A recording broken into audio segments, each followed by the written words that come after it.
Hi everyone, I'm Matt from Comic Impact, and I'm here to give you my picks for new this week, for the week of September 14th. Now, in an already packed month, this is probably the busiest week in September. There were no shortage of good comics coming out this week, so after much deliberation, I finally figured out my picks.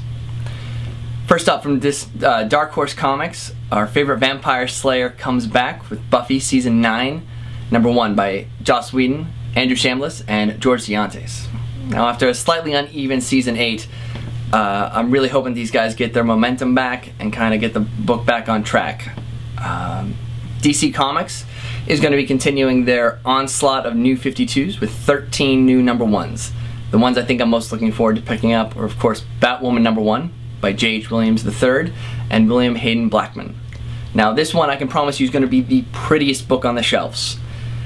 But question remains, without writer Greg Rucka, is the book going to be able to maintain its normally high standards? I don't know. I hope so.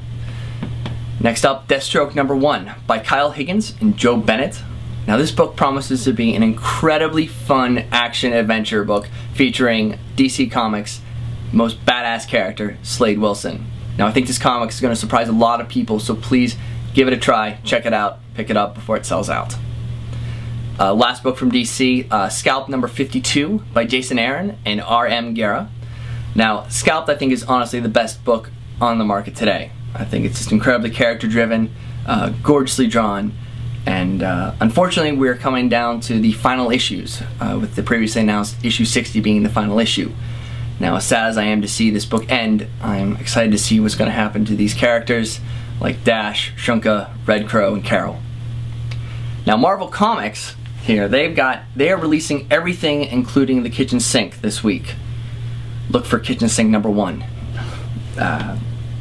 All kidding aside, we have Criminal, The Last of the Innocent by Ed Brubaker and Sean Phillips. Now, it's 1 part Archie, 1 part Double Indemnity.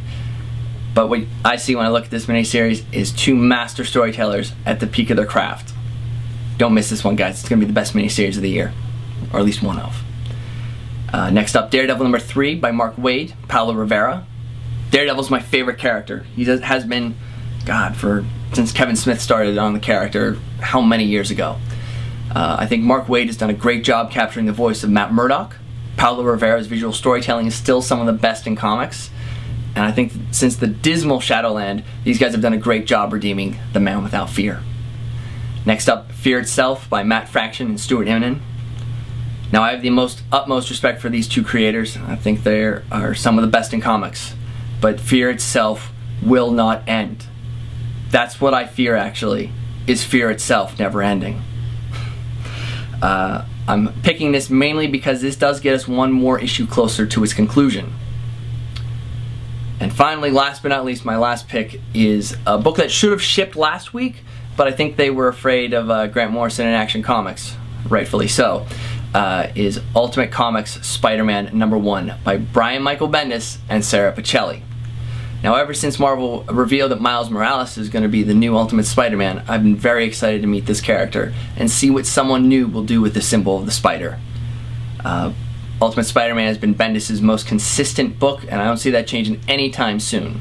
Sarah Pichelli, who's an impressive artist, really seems to be stepping her game up, at least with the preview artwork I've seen. So, yeah, I'm really excited for that one. Well, there you go. There are my picks for new this week, for the week of September 14th. I'm Matt. I hope you can check out some of these books. I'm really excited for them. I hope you are too.